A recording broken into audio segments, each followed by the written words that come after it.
Chapter 18. Where are the divine? Methuselah's time. Location, Seti of Nod, Adama, first dimension.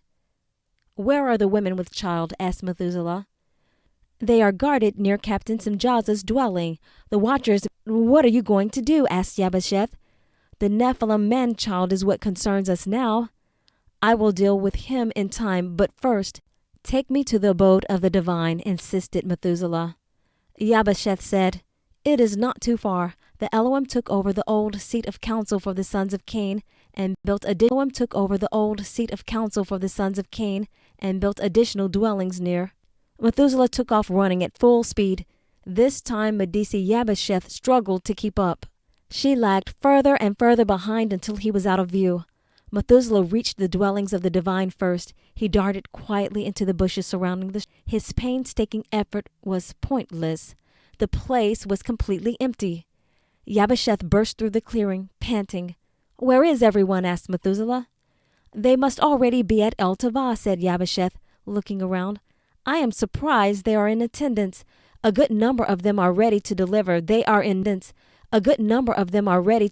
They are in no condition to hike the distance. I warned Captain Simjaza to make them rest in bed for their own good. I do not think Captain Simjaza or any of these wretched watchers care about the condition of the divine, Methuselah grimaced. As soon as they give birth, they will hesitate. That is, if they live through the toil and pain. I must get to El Tavah now. Fire surged through Methuselah. Show me the quickest path. That way, she pointed towards the long, winding trail they just left. Is there none faster? He asked. Well, you could scale the ravine, said Yabasheth, and then catch the winding trail at the bottom. Methuselah took off before she could finish. The fire was constant now. Instead of resisting it, Methuselah became one with it. The voice spoke through the fire. It was crystal clear. Focus on Nema's childling. It was crystal clear. Focus on Nema's childling. Everyone has gathered and are waiting, said Tubal-Cain. See how Mother Zillah mourns. She will either see Nema's burial or her precious only daughter alive again. What's Tafara did not answer. Instead, she peered from behind the veil of the tent. Rows upon rows of people were seated in the hillside arena according to tribe, family, and rank. Where is Methuselah when you need him?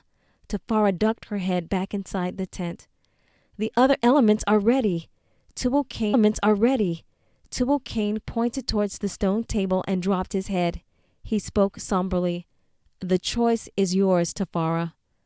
Tafara noticed for the first time the odd collection of elements hidden behind the flowers on the stone table. There was a small figurine made in the likeness of Nema, a dead boar, a bowl of substance that looked like blood, and a variety of beetles and snakes. She recoiled. These elements be disgusting. They are odd indeed, Tubal-Cain agreed. But Simjaza says they are what is required for the rite. All that is needed is the garment. Only you can save her now. Nema will thank you. You can save her, said the shadow voices. Yes, Nema will be thankful. The whole tribe will thank you. The whole tribe will love you. Look, said Tubal-Cain, pointing toward the heavens. The moon voices. Do it now before it's too late. Do it, just for a moment. A moment is all that is needed, the dark voices chanted. I suppose just one moment of the hem touching Nema would not harm the garment, said Tafara. She took one more look towards the stone path. Still, Tafara sighed. Finally, she carefully took off the garment and gave it to Tubal-Cain. Almost instantly, Captain Simjaza stepped inside of the tent. I am most grateful, he said, taking the garment from Tubal-Cain. You will not regret this, I promise, said Captain Simjaza. He clapped his hands twice, called out to his guards, Make haste to begin the rite. Tafara's knees felt weak. The throngs of kinsmen were standing on their feet now, chanting and moaning as the Benai Elohim Azazel orchestrated their voices into some unknown symphony. The sound was chaotic. She looked across the sea of people searching for someone familiar. Everything was blurry. She tried to ignore the sinking, nauseous feeling in her stomach, but couldn't. She felt, rather than heard, Tubal-Cain say, "Are you well?" Tubal-Cain took her elbow and led her to a nearby bench at the foot of the raised platform. "I will get you a drink of heaven's tears." By bench at the foot of the raised platform. "I will get you a drink of heaven's tears. It will refresh you." Tafara nodded weakly as he left her. What have I done? Methuselah's time. El Tava, Seti of Nod, Adama. First dimension.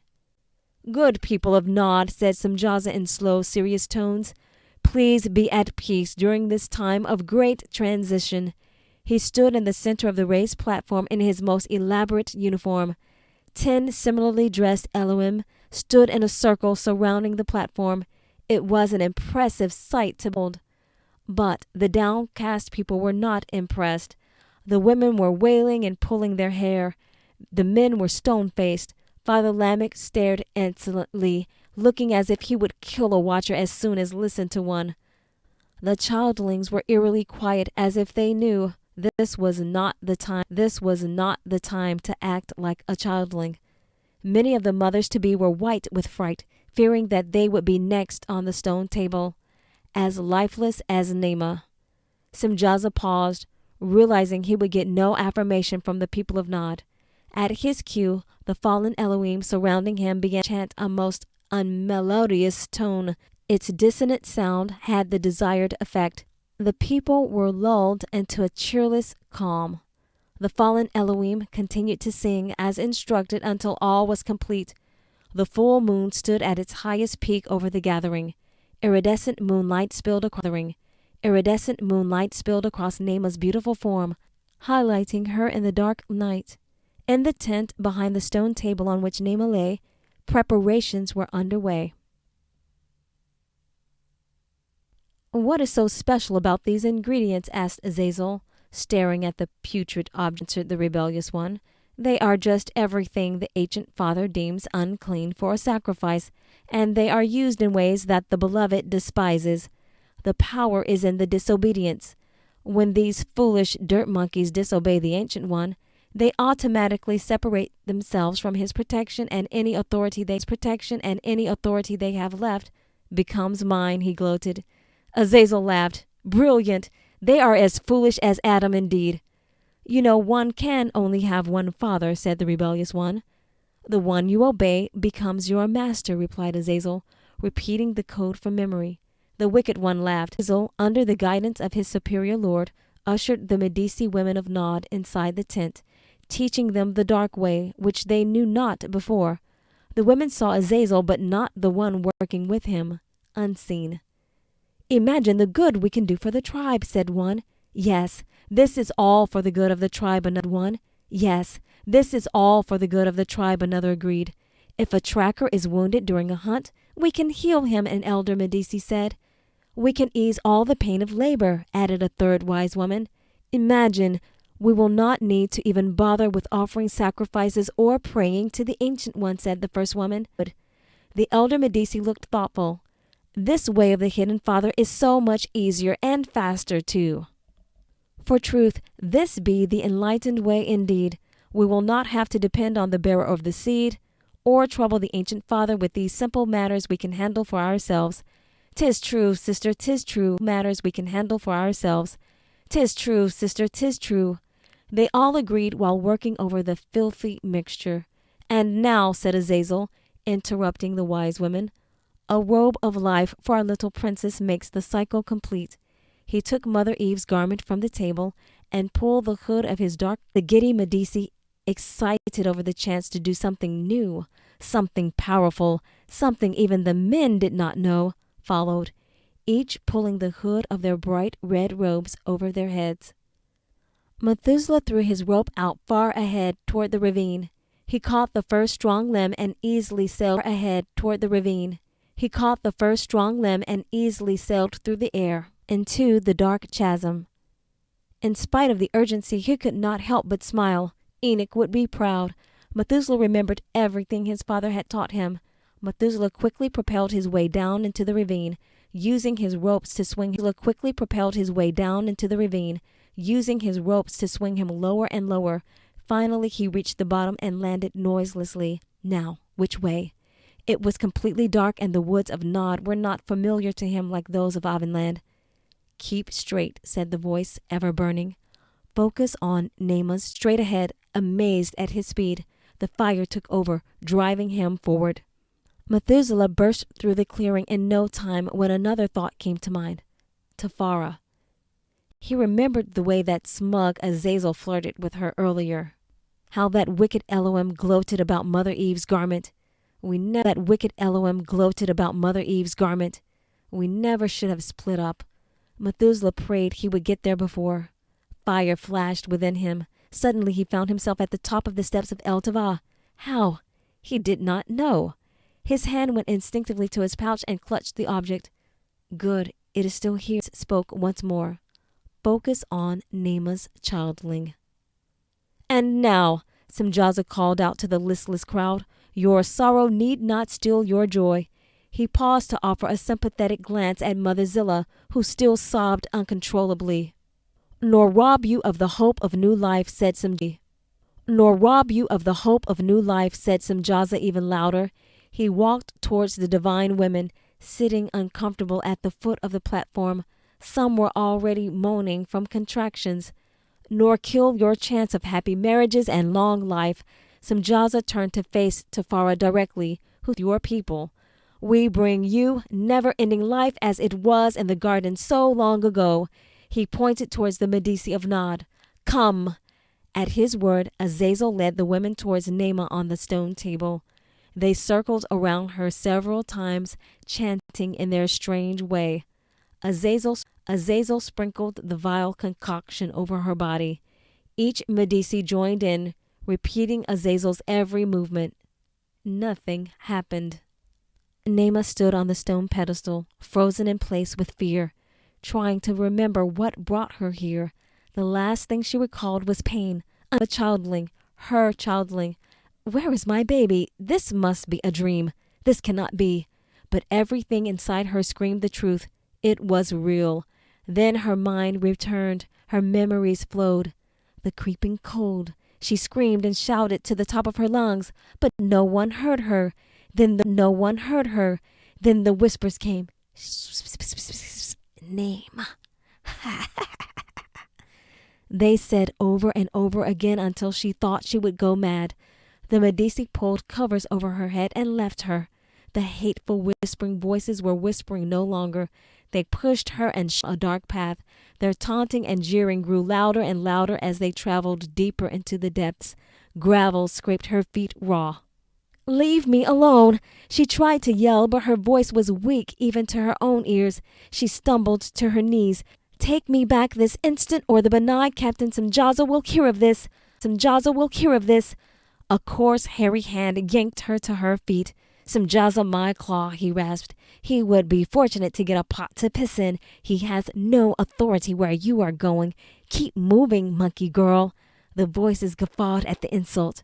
Naamah stumbled and tumbled deeper until light disappeared entirely. Only the pushing hand and voices guided her. Her eyes burned with tears, not so much from the acrid air, but from their search for just a glimmer of light. It was as if her eyes refused to give up, not wanting to blink in case even a speck was found. Finally, they found it. Red balls of flame gleamed from torches mounted on walls of granite. Finally, she could see again. She wished she could not. The hateful voices came from the creatures only a nightmare could create. Their eyes were intelligent, full of knowing, and they knew she was afraid. They enjoyed her fear. They wanted to prolong her fear and feast off it. Naamah felt herself fainting, but before she could welcome the blackness, she became conscious again. She was more aware than she ever had been. The writing on the massive entrance confirmed it. The gates of Sheol. Naamah screamed and kicked. No, take me back home. This brought forth even more taunts, laughter, and now slaps. They took turns pushing her down the path, slapping her and laughing. Naamah blacked out many times, but always regained consciousness. with more feeling. Now she found herself standing on top a stone pedestal, bruised and battered in the midst of a most horrid congregation, waiting. She took in her new surroundings. Rows and rows of creatures lined the vaulted room, giving them a prime view of the stone pedestal on which she stood in the center. Naima bit her lip and tried to control her trembling knees. The horde before her was strangely silent. What could make these brute beasts behave? The answer strode in, decked out in full regalia, with cape swirling around a dark, form-fitting uniform, a sword of sorts. Is that fire or metal? Naima was relieved to see that at least it looked like a man. A very beautiful man. He made her husband, the handsome Simjaza, look almost homely. Naima caught her breath. He was so impressive she forgot her fear as she stared awestruck at his face. She gazed into his eyes and froze. Cold, cruel eyes returned her gaze. A hard knowing formed in her belly. Was this Satan? He smirked. Fear returned and all Naima's strength drained from her body. She collapsed onto the cold, arms outstretched and head bowed. A most appropriate greeting, said Lucifer. I wish all my subjects were as gracious. He opened his arms wide to the congregation and called out, Gentlemen, please. Must you always act like beastly men? Where are your manners? Show the woman some respect. Surprised at his request, Naima peeked through her long dark hair and gasped. The creatures lining the great hall shifted. No longer was she staring at misshapen fusions of animals with human-like traits. Before her were glowing men of superior beauty, covered in elegant robes. Naima cupped her hand over her mouth to prevent the words from escaping. They are like Simjaza. I suppose you must be wondering what brings a lowly creature like yourself before me in my grand hall, asked the great leader. Naima opened her mouth, but nothing came out. He laughed and continued. Gentlemen, I fear we have taken her breath away. They responded obediently with equal laughter. Lucifer, offered one of the beings. Perhaps if she was dressed for this momentous occasion, she would regain her composure. Yes, that is exactly what is needed. Hades, I am so... I almost forgot protocol. A queen must have a beautiful robe. He clapped his hands twice. Hades, go and fetch some finery for our queen.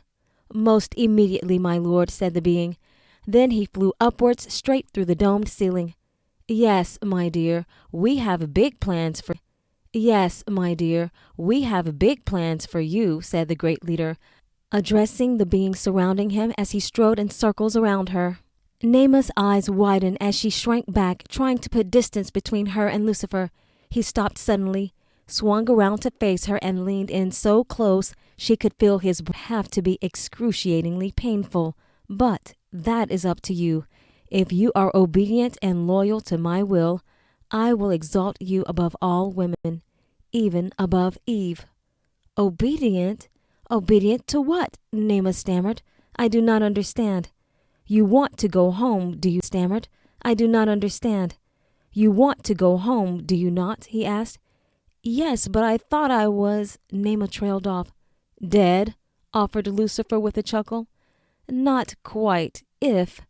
Naima leaned towards him, her eyes brightened with hope. Yes? Not if you make a covenant. Brightened with hope. Yes? Not if you make a covenant with me, said the great leader. Do not be alarmed, said Simjaza quickly. I almost neglected the most important ingredient of life. Love. What woman wants to live without her only son? Bring the childling to me. Now, said Simjaza. He nodded at Azazel. Azazel threw Mother Eve's garment across Naima. With dramatic flourish, Simjaza snatched the heavy curtain off the tall structure to reveal the giant child thing sitting on a huge wooden chair. It towered over everyone at more than 12 cubits high.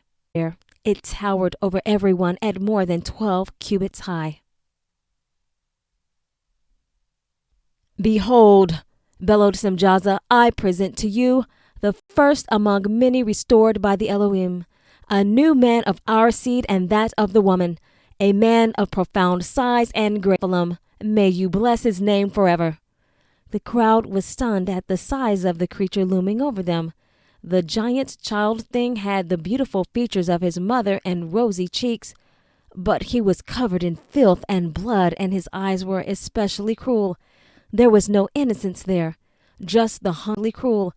There was no innocence there, just the hungry look of an intelligent wild beast. The crowd said nothing. They were enthralled with this impossible giant child man who should not exist, yet did. Zen seemed to invoke two reactions at the same time. Intense. "Stop him!" yelled Methuselah from the top steps of El Tava. His voice broke the crowd's stupor. Methuselah raced towards the platform with sling in hand. "Tafara!" he yelled. "Get the garment!" Tafara looked up. Methuselah's voice shook her out of her daze, and she jumped into action. She bolted up the steps towards Nema, She lunged at the still figure and grabbed the edge of the garment. "Not so, my pretty," said Azazel. He drew a dagger out and threw it. "Tafara, look too!" shouted Methuselah, still charging ahead at full speed. He spun his sling high over his head and increased his momentum. It hit Azazel smack in the head, stunning the fallen Benai Elohim, but this gave Tafara just enough time to dodge the dagger and reposition herself near Nema. Methuselah quickly loaded his sling and aimed another smooth stone at the giant child thing's head. He missed. A mysterious hooded figure caught the stone just before it made contact and disappeared into the crowd. Tafara tried to snatch the garment off Nema's body again, but Azazel regrouped and yanked Tafara away. "You are a feisty little thing, aren't you?" he laughed. Simjaza wasted no time. He held the garment over Nema's body. Women chanted. Just then, Hades returned, dropping down through the domed ceiling. "My lord, the robe you requested." He addressed him, bowing low as he gave him the garment. The great leader pulled a dagger from his belt. It gleamed silver in the dim light, casting a menacing shadow behind the crouching figure before him. If I do this, I can go home?" Nema asked. "I can go back and live again? I can see my baby?" Yes, of course," said Lucifer, as he bent down on one knee and put his hand on her shoulder. "My word is sure." "My word is sure. There is no need to fear," he said gently, cupping her chin in his hand. "Give me your hand." Nema looked around the grand hall again and shuddered. The Elohim still appeared as men, though many of them wore pained expressions. Then she looked at, were the rumors of its power from the ancient father true? Perhaps I can trust him. She looked into Lucifer's eyes again. They did not seem as cold as before. The great leader smiled brilliantly and offered her his hand. She sighed and placed her right hand in his. Lucifer squeezed it tight and sliced her. Nema gripped her hand, squeezing it to stop the flow of blood. "Repeat my every word," he commanded. She nodded, ignoring the tears streaming down her face, and repeated every word. "Excellent," said the great leader. "Soon you will return to your form. You must take heed to obey me and perform every task given to you. Is that understood?" "Yes." "You will address me as master," said Lucifer. "I will not tolerate impertinence. Is that understood?" "Yes, master." Nema nodded and bowed dutifully, remembering her training as a menial Sabasi. "It will not happen again, master." "I know it will not," said Lucifer, cupping her chin again in his hand, "because if you cross me even once, all of Sheol will make you pay." "Behold our divine mother," announced Simjaza. Nema sat straight up. The crowd gathered at El Tava fell silent. Nema seemed shocked. She looked around. She touched her arms and began to laugh and cry simultaneously. "Nema!" Mother Zillah screamed and ran up the stairs to the platform towards her daughter. The wise women stepped back, stunned that their ritual actually worked. Even Azazel cleared the way for the emotional woman. He moved to the side, pulling Tafara with him. Methuselah, who had just run to her aid, followed them. Mother Zillah grabbed Nema by the shoulders and hugged her. Then she cupped Nema's cheeks into her hands and kissed her face. "It is a wonder indeed. You have come back to me." She turned toward Samjaza and bowed. My good Benai Elohim, Samjaza, I cannot thank you enough. This is truly a wonder indeed. Did we not tell you to trust us, said Samjaza with a nod. Now, there is nothing to fear, for we have shown you we can even conquer death itself. Samjaza came and stood by Naamah and lifted her off the stone table and carried her over to a large padded chair. My beautiful wife, the divine Naamah, has returned from the land of shadows as proof. Naamah began to cry. I am back. He really sent me back. Oh, mother, I am so glad to see you. She squeezed her mother tight, returning the hug. Everything seemed so clear and sweet, so clear and sweet. The colors of the flowers, the smell of the damp night air, the voices of the people. She missed those voices. She began to laugh and laugh. Even Samjaza seemed kinder as he placed her gently in the chair. Naamah waved at the people who rushed to the platform. The crowd began to clap and cheer. Said Samjaza, see our Wonder Woman for yourselves. He smiled and waved too as people began to approach the platform. Somewhere, someone began to play the lute. Soon a few more chimed in the uplifting melody on their stringed instruments. Children began dancing in the aisles. One by one, the tribesmen started coming up to pay respects to Naamah and Samjaza. Samjaza, whispered Naamah in between greeting people. Where is my baby? I want to see my baby, said Naamah. Samjaza did not answer. He was busy shaking the hands of the elders and patting them on their backs, while Naamah waited with Father Cain, Father Lamech, and Tubal Cain. But it was hard for her to understand what they were saying. Her mind drifted. How long was I away? Nothing seemed out of the ordinary except for the tall shelter placed in front of the stage. Maybe it was all a bad dream. "'Tis good to see you so well, my lady," said a Sabbath, smiled sweetly. "And you as well." Naamah continued shaking hands and hugging the people who dropped flowers and baskets of food at her feet. She tried to ignore the throbbing pain piercing her like pinpricks. She ignored it, shook her head, and continued in spite of it. No, really, this is not necessary. You are too generous anymore. Please keep these for your family." "Oh, no, my divine Naamah," said the Sabasi, standing at Naamah's side to assist her. "You will be needing this and much more for... Please keep the line moving," said Samjaza, as he gave her a warning look. We do not want to overtire our little goddess now, do we?" The young woman moved on quickly, and Samjaza continued talking with the men. Naamah focused once more on the elder speaking with Samjaza, but she could only make out her husband's responses. "All is well now indeed. Yes, we will move responses.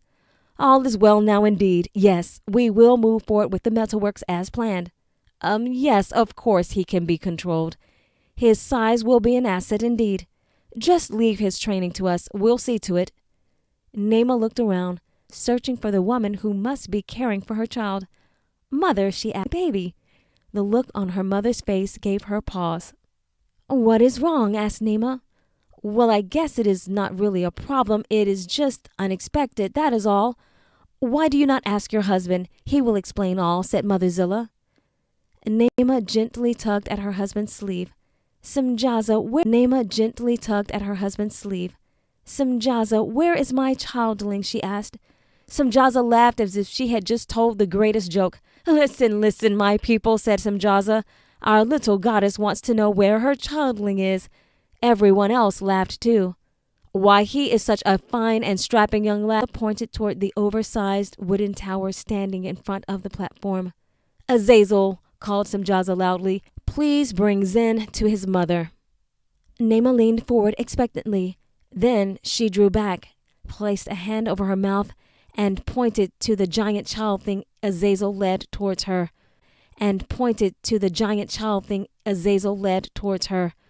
"Who is that?" asked Naamah, as she jumped out of the chair and clung to Samjaza's arm. "Why, darling, this is our childling," said Samjaza. "Do not fret, my dear. His size shows just how superior he is in every way." As Naamah held on to his arm for dear life, all of the people parted to allow the giant man-child through. A hush settled across the gathering. Look closely and see that this magnificent being has defied every limitation. He is superior in height, superior in intellect, and superior in strength. In height, superior in intellect, and superior in strength, said Samjaza smoothly. He is everything a man or Elohim should be. Samjaza picked up Nema and swirled her around and hugged her all at the same time. Congratulations are due you, my darling goddess, said Samjaza. You are truly divine Nephilim, for you proved this union was possible. Nema's initial shock at the unusual nature of her childling shifted from terror to satisfaction under the warm adoration of her husband. Everyone, attention, everyone, said Samjaza to the attentive crowd. I think we should all congratulate Nema on her bravery and for. As he came to his sister's side, he gave her a big hug and kissed both her cheeks. We are blessed to have her amongst us again. She is truly a wonder among women. A sound cheer for Nema, said Samjaza, for she is like a goddess among women. The crowd began to cheer and surround Nema again, congratulating her feet. Others joined in until petals of flowers rained down all around her. Nema began to weep and laugh at the same time. She thought of all the years of humiliation from her father Lamech, of all the years of menial service as a Sabasi, and of all the disrespectful women who snickered at her low station, and now she was the object of love.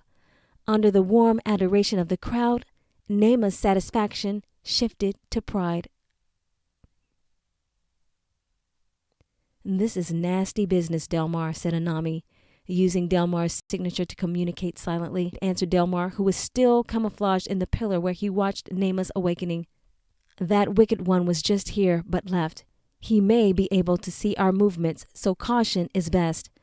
Anami kept an eye on Methuselah. Enoch's son was trying to calm down Tafara as best he could. That child thing is as tall as a cherubim, but he has no light, said Delmar. Cherubim need lots and lots of light to sustain themselves. How will that creature survive? I saw Azazel feeding it when Methuselah and the Medici woman tracked it down, said Anami. The creature is part flesh and part Elohim. It eats fish. Okay, said Delmar, slowly analyzing Samjaza and Nema's hybrid offspring. So it will take a lot of flesh to satisfy its hunger. But if they concentrate their efforts on raising livestock and assign a group of people to cook the meat, they might be able to. No, Anami interrupted. You don't understand. I heard Zen say that he likes to eat his meat raw, even while it is still alive. Anami's aura flared a multitude of colors. His signature became emotional. It was disgusting. I was tempted to kill it even without orders. Oh no, said Delmar. I think I know what it is craving. What? Asked Anami. His Elohim nature is craving light, said Delmar, but he has no light of his own. Delmar trailed off. Go on, said Anami. I will have to file a report and get direct orders on how to handle this, so I need any information you can give me. Okay, I am not an expert in this, but I did see something in the archives on biodesign when I studied under Lord Salinea. He sits on the council too. The only source of life light here on Adama is in the blood. The blood inside the sons of men is comprised of congealed light. Their life is in the blood. That is why Zen is so ravenously hungry. Every human or living creature here produces their own blood. I still don't get it, said Anami. Delmar sighed. As long as humans have carbon-based food to eat, they produce their own blood, which keeps them alive, explained Delmar. This creature will have no life light in his blood because the beloved did not create him. All light comes from the beloved, for he is light. That's right, I remember now, said Anami. I did read something about that in the history part of the code where it discusses the creation of Adama. It said something like, the beloved. Exactly, said Delmar. That giant man-child thing will not be satisfied without blood. I am going to the council immediately, said Anami. There are at least 200 women who have become